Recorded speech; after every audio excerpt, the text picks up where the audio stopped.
It's not that I'm upset, but yeah, I'm upset. This is RamView. It's hot out there, so let's blow them off the line of scrimmage. Headline, Los Angeles.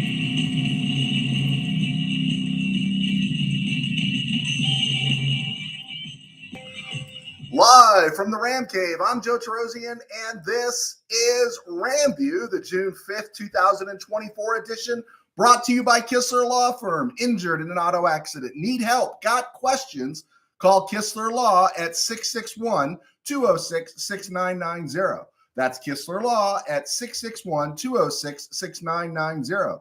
And check out KistlerLawFirm.com. That's one word, KistlerLawFirm.com. Kistler Law, they've been fighting for you since 92. And by Temple City Auto Repair, having some auto issues, get yourself some John and Henry at TempleCityAutoRepair.com. And of course, by Granite Ridge Christian Camp, a place where your life can change. All right, opening here, all right? It comes with the business. Someone is always going to lift your stuff. And some guys, you're all going to be thinking on the same track. So it's not like you're always getting, if you're talking about the draft and you're talking about the Rams, you're going to cross streams with some folks and they're going to say something similar to what you said. It doesn't mean they've stolen your stuff. Okay. But has someone who has had the LA Times steal from me, literally the LA Times stole from the website of a lowly weekly newspaper back in the day, John Lynch ripped me off. Yeah, the 49ers GM. I make one mention on Monday that the Rams should take a look at tight end Logan Thomas.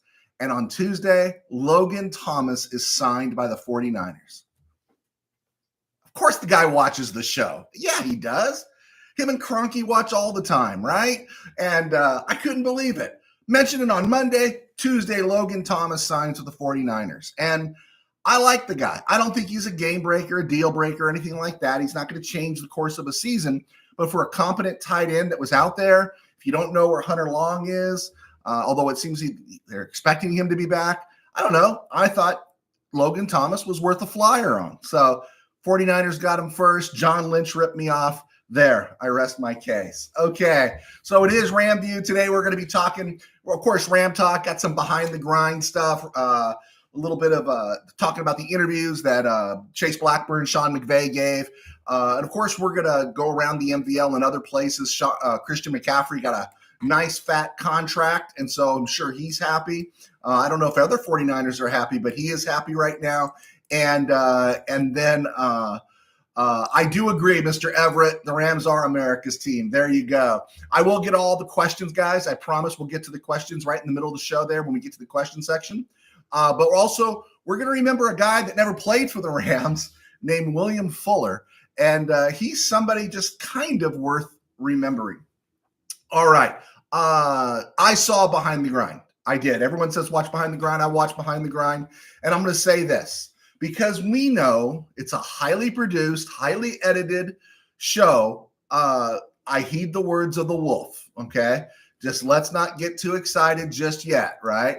But the things you pick up as you watch it, boy, man, I tell you, it reminded me of a lot of things.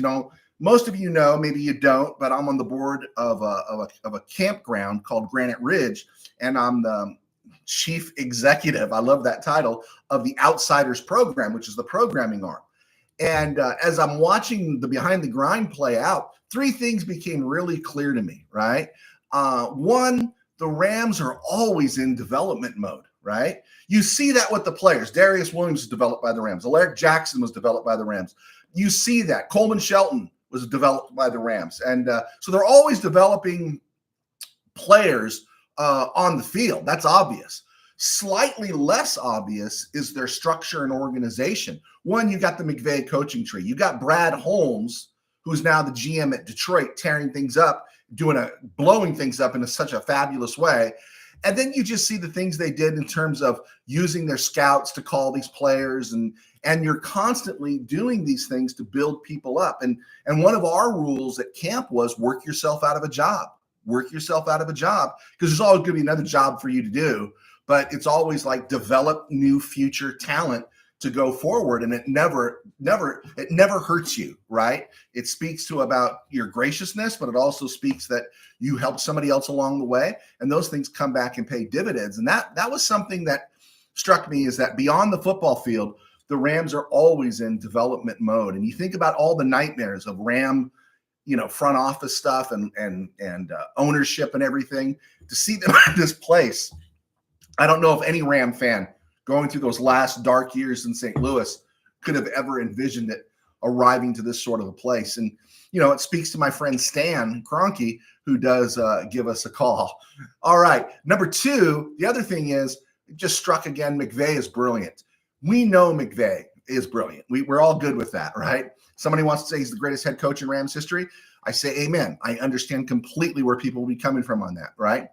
But to hear him, an offensive coach with an offensive mindset, DNA, get behind the drafting of all these defensive players, shows us while he does have that offensive DNA, he has the big picture in mind, right? He doesn't get lost in looking for just his toys, right? He knows what's good for the whole team. And I thought that little statement that Les Snead had in Behind the Grind when he said, and I thought it was pretty generous of a GM to say, I can get put in the weeds.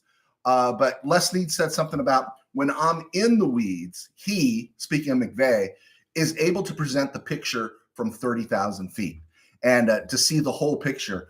And not everybody does that. They see their own room. They see their own reputation. They see what they want. And what was it? You had Verse, Fisk, Kitchens in the first 100. 3 of the first 4 guys the Rams took in the first 100 were defensive players. And then you also grabbed Tyler Davis, and you also grabbed Brennan Jackson. And this is from an offensive coach. And even when the needs are there, offensive coaches will always want what they want. And again, this is where the Rams struck gold with McVay. And the third thing I came away with from Behind the Grind was, and no matter the producing and the editing, it again reminded me of the goal when you're running a campground or building leadership teams, right? And I used to have it on my board here in my office. It used to be, create a staff that falls in love with each other. Now, I'm not saying these guys in the Rams front office and the scouting staff, they all love each other, but you can tell there's something more and beyond to just respecting one another. They have a bond with each other. I don't think this makes me fanboy to talk about this. They actually have a bond with each other, and you see their interactions. They enjoy each other. You can see that these guys probably hang out together, right? And again, when I run a campground, some people think it's like, hey, what are you going to do for the kids, all the fun stuff? Well, the first thing we want to create is we want to create a staff that falls in love with each other, that wants to be together, that wants to work together. And it really looks like, credit to Snead, Demoff, McVay, and obviously Kroenke, that they've created that with the Rams. And I think, 2 Super Bowls, all these playoffs in the last few years, this is a golden age. And again, something Ram fans should appreciate and it's very nuanced. To see the questions building up, guys, I promise I'll get to them. In the meantime, if you could hit like and subscribe, that would really help us. I thought it was interesting during Chase Blackburn's. It was kind of a throwaway, but I thought it was funny. But I also thought it's something we should think, the Rams and other teams should think about. Jared Verse, according to Chase Blackburn, made a crack about wanting to return kicks. And what is Verse? Is he like plus 260? 6'3", 6'5", 6'4", someplace in there. And again, this whole kickoff thing, we're going to have to see how it comes better into better focus during the preseason, right? But the old remedies, they're even talking about, like, you got struggles now that maybe you're not going to have your kicker doing the kickoff. You've heard that discussion. But I think I love the creativity, right? I love to see the creativity of using players that are extremely gifted athletes that can bring something that into the equation that would just throw opponents off. You remember it turned into a novelty for a while, but you remember Refrigerator Perry in the Bears backfield. It shouldn't have been a novelty. That was a pretty wise move. They got clicks out of him doing that, and no one was going to stop him when he carried the ball. You think about other things that teams did. It's like, give credit. I'm not a Bill Cowher fan by any stretch, but they found a way to get Cordell Stewart on the field before he became the starting quarterback. You love to see them do these things. I love to see, I think it was a couple years ago. I didn't see it last year. And if it was out there, I know we got some 49er fans that watch. I loved seeing what Kyle Shanahan did with Trent Williams. I think it was 2021, 2020, when he put that tackle in motion before a running play and had him hit the hole. I love it when they do these creative things. I always wanted to see Aaron Donald in short yardage situations. I wanted to see Aaron Donald at a fullback spot blow somebody up going into a hole. I wanted to see Aaron Donald maybe carry the ball once or twice and see right there in a short yardage situation who's going to stop him, right? And when you give a defensive player a carry, a touch, that's like red meat, man. You're going to get 15 more clicks out of them on the defensive side. I understand injuries and roles and everything, but this isn't the 20th century athlete anymore. They're bigger, faster, stronger. We all know that. It's cliche, but it's true. But they've also been getting football training from an early age. This isn't Joe T throwing a pass in the street with his friends and his brothers. This is, these kids are learning how to play ball earlier, right? And they're, the quarterbacks are throwing in all these passing leagues. Receivers are doing this. They're more familiar with the game, and I love to see some creativity like that. I did like seeing Champ Bailey. I did like seeing Deion Sanders, on the other side of the ball, just to change things up, just to cross things up, and so why not Jared Verse? Why not Jared Verse? Of course, then he gets hurt and everyone's mad at you. Speaking of return guys, the one name that was mentioned in a more legitimate way than Jared Verse was Boston Scott, and that would give him a role on the team returning kicks. I think they were talking kickoffs, not necessarily punt returns, but good for. I like Boston Scott being on the team. I think there's a lot of depth there. I think there is. I think it's a good thing. So moving right along around the MVL, around the NFL, and other places. The bleed over, I missed it. My bad, guys. The bleed over when I talked about the Justin Jefferson deal where I wouldn't have done it was how that deal affects other teams and their wide receivers who want new contracts. And several podcasts and even other groups talking about football mentioned that, and I missed it. My bad, guys. But it does. The Jefferson deal is going to have an effect on CeeDee Lamb. Now, I'm not for paying the receiver all this huge money. I'm just not, because I think you can get receivers. More people are becoming receivers. There's new talent entering the league all the time. I think there is a receiver bubble. But anyway, CeeDee Lamb, it affects his deal, right? And Cowboys are cap poor, right? They've got limitations because they're foolishly probably going to give Dak Prescott a contract. And I'll tell you right now, CeeDee Lamb ain't Justin Jefferson. I just wouldn't do it. He's a no-show for mandatory minicamp, so you got to wonder, what does he want? Jamar Chase and T. Higgins with the Bengals. Now, T. Higgins was franchise tagged, and he's not at that level, but Jamar Chase is viewed as being at that level, and that's going to put a crunch, I mean, the Bengals, traditionally have been notoriously cheap, and I imagine Bengal fans are a little bit nervous right now. They might say, okay, we let Tyler Boyd go. We can let T. Higgins go, but Jamar Chase, man, we got to keep that dude. And Joe Burrow might be saying you got to keep him. But the problem is Joe Burrow might be saying you got to keep Jamar Chase, but Joe Burrow has to keep himself on the field. And then there's Brandon Ayuk with the 49ers. I wouldn't give him his contract. But speaking of that contract, the 49ers extended Christian McCaffrey's contract. 2 more years, $19 million, so $38 million.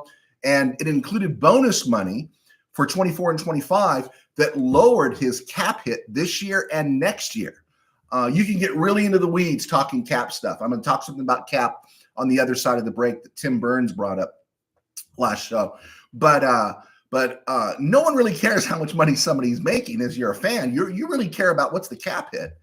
And 49ers, they made a creative move. They gave more money to one of their best players that according to Over the Cap and Spot Track, lowers Christian McCaffrey's cap hit this year to 6.6, next year 9.8, 9.7 in 2026, and then it balloons up to 25.3 in 2027.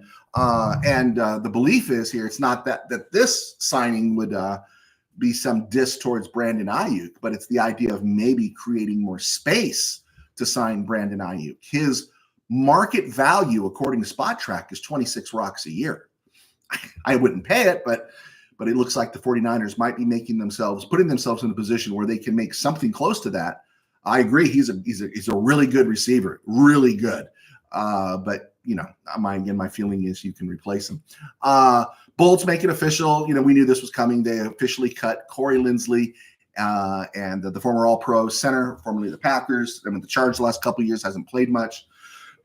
He has been cut, and he's likely retired. Nice career, just ended a little too fast. And then before we go to break, Pittsburgh Steelers, Cleveland Browns, Cincinnati Bengals, Tennessee Titans, Kansas City Chiefs, Denver Broncos, Dallas Cowboys, New Orleans Saints, and Atlanta Falcons. Really interesting what they've done. I'm Joe Terosian, and I was a sports writer for 21 years. One of the founding guys at Mid-Valley Sports. They're still in the room covering the Chargers. I left there before we got to the NFL.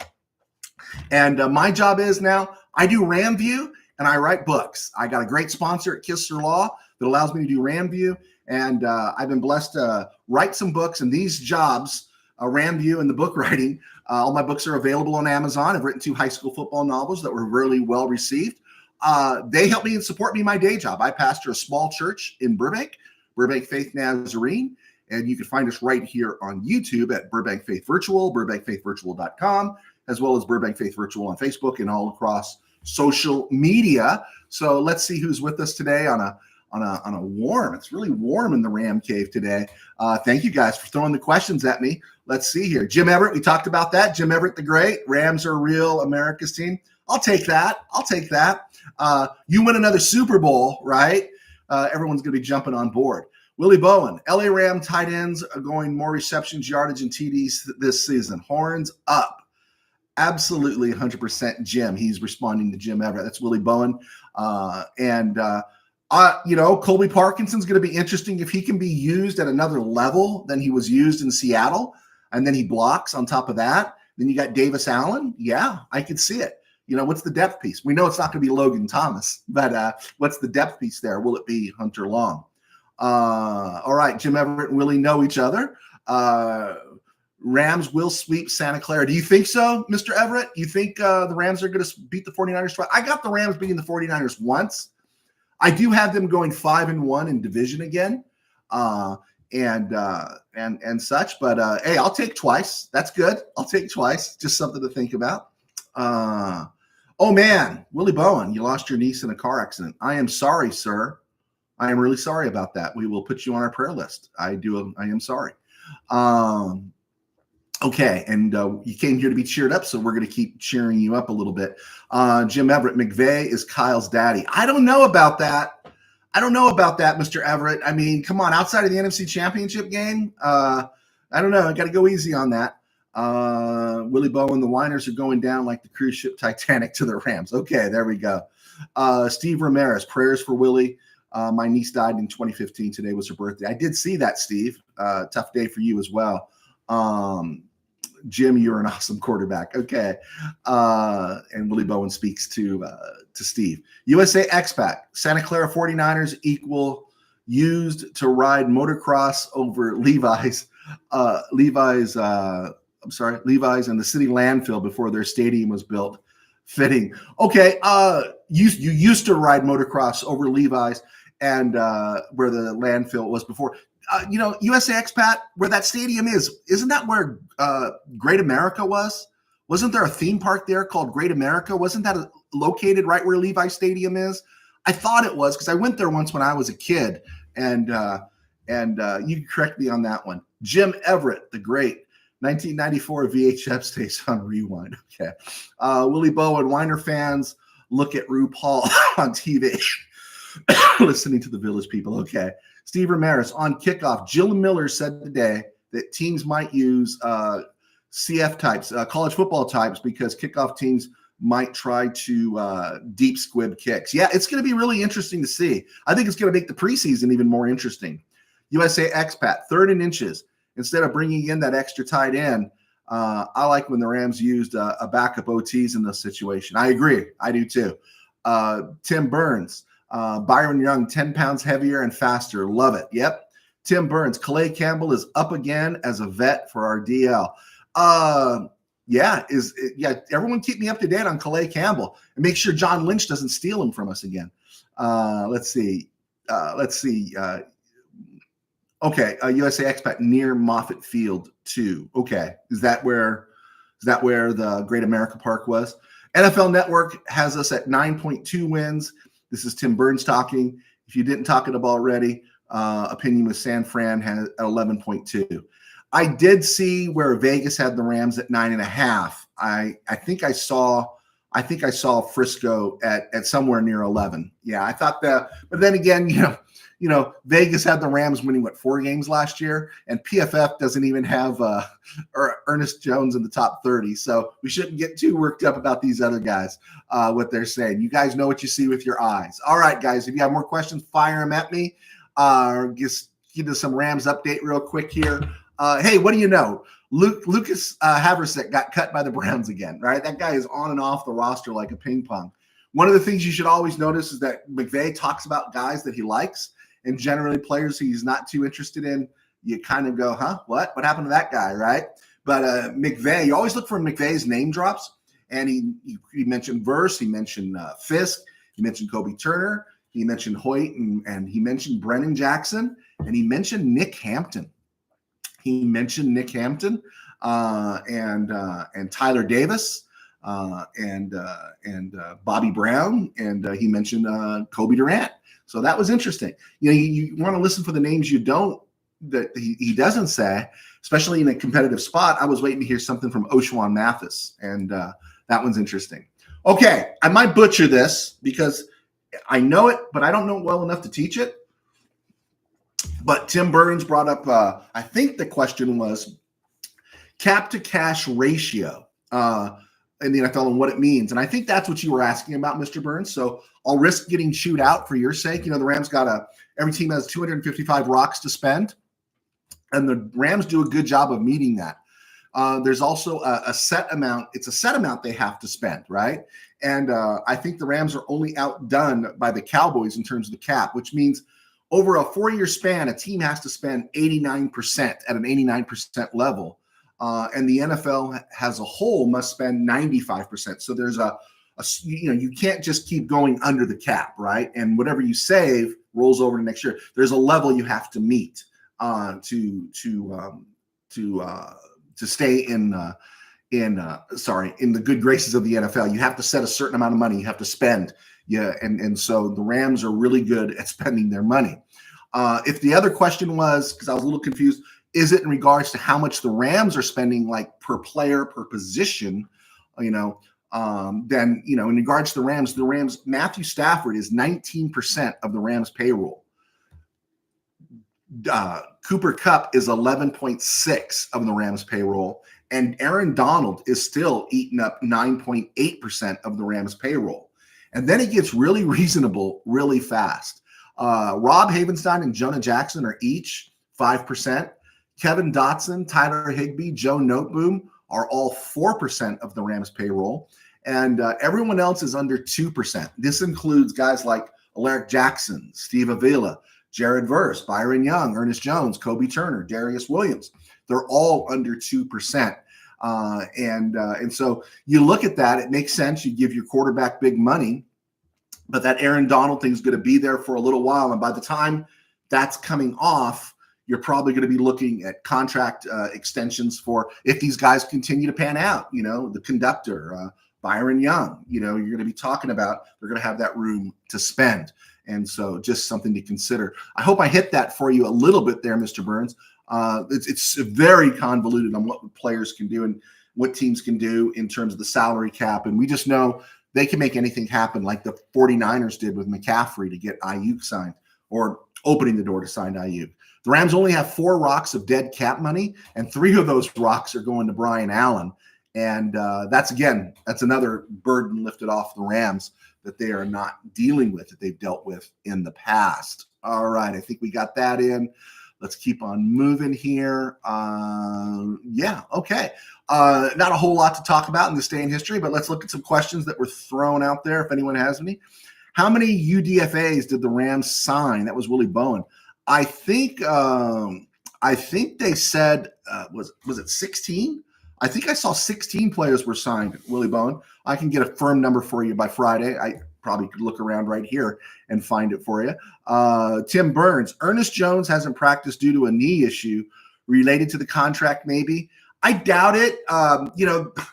As everyone's been talking, they've been holding everybody out some of these OTAs, right? And so a lot of these guys been holding out in terms of not wanting to get hurt. If there's something tender with them, they're holding them out. I'm not too concerned about it right now. The truth is, in some ways, PFF kind of did the Rams a favor inadvertently. We know Ernest Jones is better than where PFF rated him, but Ernest Jones would only hurt himself by forcing conflict in regards to his contract right now. He's got a contract for this year, and he's going to play himself into some decent money. Of course, off-ball linebackers don't make big money unless you're Fred Warner, Bobby Wagner these days. So no, I don't think it's that at all. I think given the players they've put around Ernest Jones, he has a great chance to succeed. And I just don't know if it's going to be with the Rams next year. But this coming season, I think they're just being careful with him if he does have a knee issue or something going on with that. Let's look here. All right, let's look at that. It was a stone group. It was a stone group, but we're not done yet. Torrey Holt turns 48 today. Does that make you feel weird that Torrey Holt is 48? Still remember the rookie season. And it's funny. We talk about greatest show on turf team. We talk about Bruce and Holt, but do we talk about them enough? There's Warner talk, there's Falk talk, but do we talk about Bruce and Holt enough? And how consistent they were, how great they were. I mean, dang, who was the one and who was the two, right? Who was the one and who was the two with Torrey Holt, right? And Isaac Bruce, right? You might think they're both 1As, and Azazir Akeem was probably the two. He was the two, and Ricky Prohl was the three, right? And the Rams had two number ones in Holt and Bruce. But happy birthday to Torrey Holt. The thing that blows me away about Torrey Holt, given this modern age, Brian Baldinger had it, Chuck Bednarik had it, but Chuck Bednarik played when the Jurassic period. Brian Baldinger played in the 80s. But you see it with Torrey Holt, the misdirected pinky finger and stuff, right? I got one issue. I broke this playing basketball in high school, and I can't raise it any higher. So I'm not exactly Torrey Holt, but you see those misdirected digits on their hands. And it's like, man, dude, can't you get that corrected? Is that something that's not correctable? But anyway, happy birthday to Torrey Holt, who turns 48 today. He should be in the Hall. It's just the glut that is there. On this day in 1984, there was a supplemental draft held by the NFL of players in the USFL and CFL. The Rams took 3 players. One was a guy named Jim Byrne with the 3rd pick. He never played in the NFL, signed with them in 87 finally, but he never played. The other was a guy named Rick Johnson. He was a quarterback, I think Southern Illinois, USFL guy. Ended up having a nice little career in Canada, never threw a pass in the NFL. And you're saying, why are you mentioning this Rick Johnson guy? Well, if you ever saw the movie Jerry Maguire, at the end when Rod Tidwell's going, Jerry Maguire, you're my ambassador, Aquan, right? The Jay Moore there is in the scene in the background in the hallway watching with Rick Johnson, and Rick Johnson's the guy, and Jay Moore tries to hug Rick Johnson, and Rick Johnson shoves him away. That was the Rick Johnson the Rams drafted in the supplemental draft. And then the bigger one, the one that's really interesting, is defensive end William Fuller. William Fuller was a USFL guy. I thought I remember him being in the story that he punched John Hadel. Maybe it was somebody else that punched John Hadel. But the Rams drafted him with their first supplemental pick in that draft. And he never really came to the Rams. He never played it down for them. He was included, or his rights were included, in the deal that allowed the Rams to acquire Jim Everett. I think Kent Hill was involved in that, others, and Fuller never played with the Rams. Fuller ended up playing 13 seasons in the NFL and registering 100.5 sacks. He had 15 sacks one year for the Houston Oilers, and then he had some double-digit sack seasons for the Eagles on those defenses in the early to mid 90s, and he had a great career. And it's really interesting when you think about it. Is one of the things the Rams were lacking. I know we had Gary Jeter, but Jeter had his limits. And think how cheap William Fuller would have been if you could have kept him. You could have had Jeter, Kevin Green, William Fuller. Instead, God bless him, Doug Reed, right? All right, Doug Reed, Reggie Doss. You like these guys, but we know what they were. But you could have had some real heat coming off the edge there. But again, you've got a frontline quarterback at the time. But William Fuller was kind of like the guy that got away for the Rams, right? And I did think that was worth mentioning. On this date in 2001, Rams released linebacker Todd Collins. On this date in 2007, they released defensive back Jeremetrius Butler. I don't remember anything about Butler except I just remember the name, Jeremetrius Butler. And then I remember this guy because he bounced all around the NFL. The Rams on this date in 2008 signed quarterback Bruce Gradkowski. Remember Gradkowski? I think he was one of those thousands that John Gruden brought into Tampa Bay just to yell at and get rid of. Tomorrow, since we're not on the air, it did bear mentioning that the Rams did at times try to improve their offensive line in the early 2000s. They signed Kyle Turley. Kyle Turley is best remembered as the Saint who threw his helmet. Well, Turley gave the Rams 1 year. I think it was 2003. It was out of 2004, and then he failed his physical, I think, in 2005. I might have that a little bit backwards, but on June the 6th, 2005, the Rams released Kyle Turley. Wanted to get that stuff in there. I don't know if we got any more questions that rolled in. Let's see. Niners Sickness Podcast. As Foyer content creator myself, I like the way you speak regarding the Rams. Great job, Joe T. Whoa, Chief. Thank you so much. Thank you. I appreciate that. I really do. And you guys got Brandon Staley and Leonard Floyd. so you got some Ram people in the house. I do appreciate it. Thank you, Niners Sickness. And are you up for spending all that money on Brandon Ayuk? I'm curious to know what you think, how you see your team going forward. Tim Burns, second look at schedule. I still see us at 13-4. Losses to Green Bay, San Fran, Buffalo, and Philly. Opinion at your second glance. I'm still sticking to 13-4 is extremely high end, Mr. Burns. I'm thinking 11-6, and so that's where I'm at. I think they can get there. I think they can easily be 12-5, but I think the low end, my baseline's 11-6. It's a tough schedule, but a lot of that's at home. And so when you say the Rams are going to lose to Green Bay, Buffalo, and Philly, you're saying they're losing all those home games. Are they going to beat Frisco at home, or are they going to beat Frisco at Levi? That's something to ask.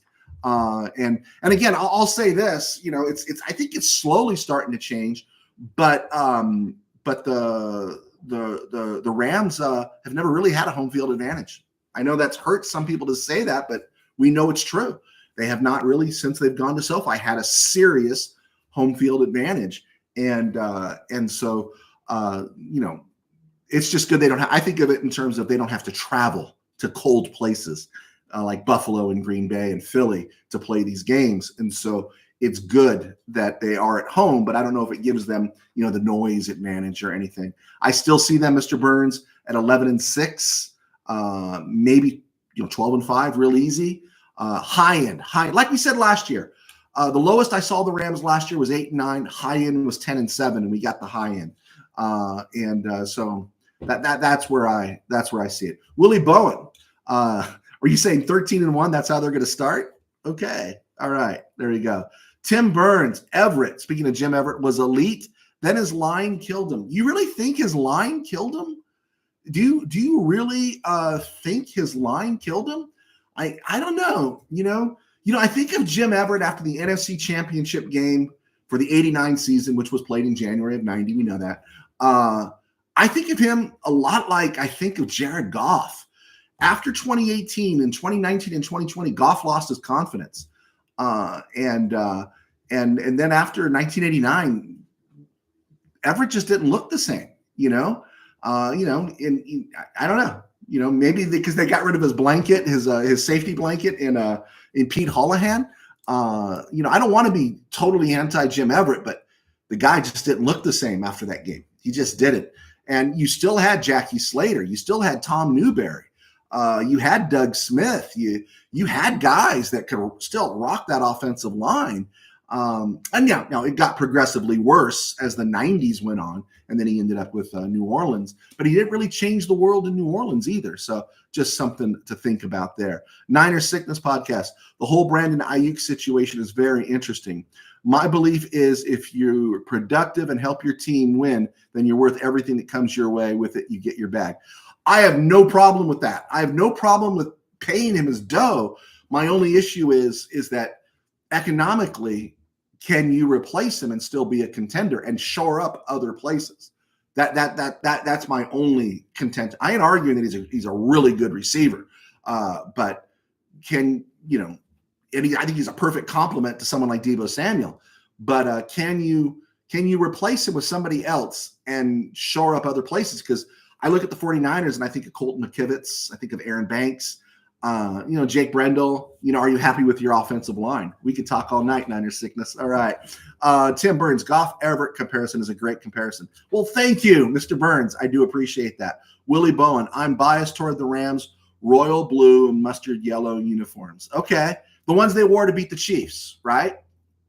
All right. We're good with that. My only thing is that I don't want to see that sick antique gold, yellow, white combo with white horns the Rams were rocking there about 2018, 2019. It was sick. You know what? Just keep it real simple. Go back to the jerseys and uniform you wore in the 70s, and then occasionally sprinkle in a 1950s thing, or maybe a 65 to 72 version with the blue and white. I don't want to see new configurations. And honestly, I think the Rams should just go back. I've got on that soapbox before. Just go back to the what you wore in the 70s and make it your brand. Don't change. Don't change at all. Absolutely not. All right. Coach T. Bates. Oh, I did see that. You said the 49ers drafted 2 receivers. I got Ricky Pearsall in my head. I know people were hot for Ricky Pearsall, and I understand that. There was a lot of talk on the Rams board, Coach T. Bates. Appreciate that. All right. Hey, we've hit the 36-minute mark, and we've blown through quite a bit here. I don't think I left anything out that like I said, usually I load up and there's things I share and I don't share. I'm happy to go through the schedule one more time if you guys want to load up some questions there. And I'll do my answer the best. I try to go 40 minutes. 50 minutes has been the norm, but I know things are a bit slow right now. But I am happy, like I opened with that little bit of a spiel about the Rams front office and how they develop people. It's really cool to see. Rams schedule September 8th, Sunday night. They're at Detroit. September 15th, they're at the Cardinals. So 2 road games to start with. September 22nd at home versus the 49ers. The 49ers will be coming off games against the Jets and the Vikings when they come to SoFi. On September 29th, the Rams have a 10 a.m. game in Chicago. September, it might be chilly, but it's certainly not going to be a snow bowl. Caleb Williams by that time will have faced the Tennessee Titans. That's without Mike Vrabel as head coach. He will have faced the Houston Texans, which is a good team, and then the Colts, who surprised people last year. So Caleb Williams will get a little bit of testing before the Rams face him in Week 4. Week 5, the Rams are back at SoFi, October 6th. They're playing the Packers, and then they go on bye week 6. We would like a later bye, but they do have some Thursday night games that do allow that little extra mini bye to be worked in. Week 7, October 20th, Rams host the Raiders. The Raiders will have played the Chargers, the Ravens, the Panthers, the Browns, the Broncos, and the Steelers at that point. Week 8, Rams are playing Thursday night, so it'll be a short week. They play the Vikings October 24th at home, and that week I think the Vikings will be coming off a game against the Lions, so that could be an advantage for the Rams that they're playing a division rival, the Vikings are, and then have to travel to LA. So that could help the Rams. Then they get all that time off. Week 9, they play the Seahawks up in Seattle. Seattle the previous week will have hosted the Bills, or the previous game they played. I'm not sure where their bye falls. Maybe it falls where the Rams does. And so, again, that's going to be interesting with McDonald as the head coach, Pete Carroll out, new system and everything, but same old quarterback, right? Same old quarterback against those receivers. And then you got to find out, can Charles Cross and Abraham Lucas, the left tackle and right tackle that were so solid and productive their rookie year, that dipped last year because of injury, can they bounce back? And then the center, the interior of that Seahawks offensive line is questionable. The Rams come back after that, play Monday night against Miami. The Bills prior to that will have the Dolphins prior to that will have traveled to Buffalo, and then they're coming to the Rams. The Bills don't. I mean, the Dolphins don't scare me. They just don't. Maybe they should, but for some reason, I'm not too afraid of them. Week 11, November 17th, the Rams go to New England. It's a 10 a.m. game, and it's the Patriots, and the Rams should win that game. They should win that game. I was surprised. There was one prognosticator that had the Rams beating Philly at home, but losing to New England in New England. I thought that was interesting. Week 12, the Rams do get Philly on Sunday Night Football, and they will be coming off games against the Cowboys and the Texans. So that'll be interesting to see. If Philly, it's all on Jalen Hurts. If Jalen Hurts is back to what he was in 22, then they're going to be formidable because that offensive line is brutal. Saquon Barkley can be what people think he is. I'm not a Saquon Barkley guy. And then you got receivers like A.J. Brown and Devonta Smith. Yeah, that's a good team. On December 1st, the Rams go to New Orleans. And, the Saints. I hate the Saints. Let them rot and lie stinking in the earth. I hate the Saints. Week 14, December 8th, Rams play the Bills at home. And the Bills will be coming off of consecutive games against the Colts, Chiefs, and 49ers. And so they might get a little bit tired Buffalo team. And then Thursday night, 4 days, short rest. Rams are going to Frisco, going to Levi in Santa Clara to play the 49ers on December the 12th. And I'm not sure who they're coming off of at that point. I'd have to go back and take a look. And then after that, the Rams have that break from the Thursday, that mini bye, and then they go to the Jets for a 10 a.m. game, which some of these games at that point, if the Jets are playing well, there's a likelihood they could be flexed, right? The Jets will have played the Seahawks, Dolphins, and Jaguars leading up to that game. Then the Rams host the Cardinals week 17, and the Rams host the Seahawks week 18. That's a nice close to the season, those last two games. Hopefully, at that point, the Rams are already 12-3 at that point and have the division locked up. But just wanted to go through that. Let's see where we go here just to wrap things up. Let's see here. Boom, boom, boom, boom, boom, boom. I'm sorry, I missed this.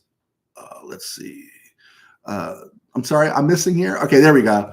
Niners Sickness Podcast. I can say this: Brandon is more replaceable than Debo is, in my opinion. I agree with you on that Niners podcast guy because Debo does so much and he's physical. He does everything. I agree with you on that. Coach T Bates, they got Jacob Cowing. Okay, thank you, Coach T. Tim Burns, Buffalo, and then San Francisco 4 days later could be back-to-back losses, and 3 losses at home is the only thing scary for me. Again, though, but those teams are coming off other games too, so it'll be interesting. It will be. Willie Bowen, I pray the Rams beat the crap out of the Buffalo Bills, the New York Giants, and the 49ers. Okay. Always we want them to beat the Cowboys, right? Sickness Podcast. Willie Bowen, the fact that you started your statement with I pray that my team beats the other teams shows that you don't have confidence in your team. Therefore, the new supernatural help. Okay, that's podcast. Coach T Bates, we got Logan Thomas. 2 tight end set will be crazy. Logan Thomas, Coach T, did you hear the opening of my show? Did you hear the opening today? I went off on John Lynch for stealing my idea because Monday I mentioned Logan Thomas as someone maybe the Rams should take a flyer on and think about. I think it's a good signing for the 49ers. I really do, because I think that dude can still play, and George Kittle can be a tad bit fragile, right? And Logan Thomas can catch the ball. So, yeah, nice move for you guys. Willie Bowen, absolutely 100% Coach Bates. Okay. Niners Sickness, I have been a fan of the LA Rams since 1960. Niners Sickness, but boy, we're running same thoughts here. Niners. Jalen Hurts got exposed last year. Wow. Man, dude, are you in my cabeza here, dude? Because I've thought that, now I'm trying to give him the benefit of the doubt. Maybe he was hurt. I thought even in the Super Bowl, I thought he didn't look like he looked for the rest of that 2022 season. In the Super Bowl, he looked beat up. And then last year, I thought he looked way off. I just did. And I was thinking, is he nursing an injury? Is something going on with him? Because he didn't look right in the least last year. And so my feeling is that's what makes the Eagles very vulnerable this season. And Coach T. Bates, the 49ers exposed Jalen. Okay, I'm not going to argue with that. So I'm just interested because usually everyone is rah-rahing Jalen Hurts. And I got two 49er guys here saying that they agree with us. Let's see here. Tim Burns, Philly will go 8-9, saying it again. Ooh, okay. Tim Burns planting a stake in the ground. Okay, there we go. That's pretty awesome. Okay, guys, I think we're good. I think we're good. Hey, 49er fans, I'm happy to talk. We can have a little fun, but man, thank you for clicking on. Thank you for clicking on. I think it's good that we're familiar with our teams. And so it's great to have conversation like this. Tim Burns, Willie Bowen, Steve Ramirez, USA Expat, all you guys, thank you so much. Jim Everett, the great, thank you for clicking on. And Willie, we're praying for you, man. We're sorry for your loss. Hey guys, thank you so much. Please hit like, subscribe, and we will get back to you on Friday. And so I'm looking forward to it. Next Monday, I'm thinking I'm probably going to be doing the RamView from a hotel room. I got a business trip I have to go on Monday, and so I'm probably going to be doing it from a weird hotel room. So don't get freaked out if there's some trips along the way. All right, guys. I think we're good here. I think we got it. Yeah. All right. We're good. LA Rams Lombardi Trophy recipients. Okay. Okay, guys. God bless. Take care. Those that have asked, my book is done. My book is just waiting for the cover. It'll be out soon. Game Day in the Ram Cave. Just to let you know, it's a novel. All right. God bless, guys. 49er guys, thanks for joining us. Willie, we're praying for you. Steve, God bless. Tim Burns, everybody else, take care.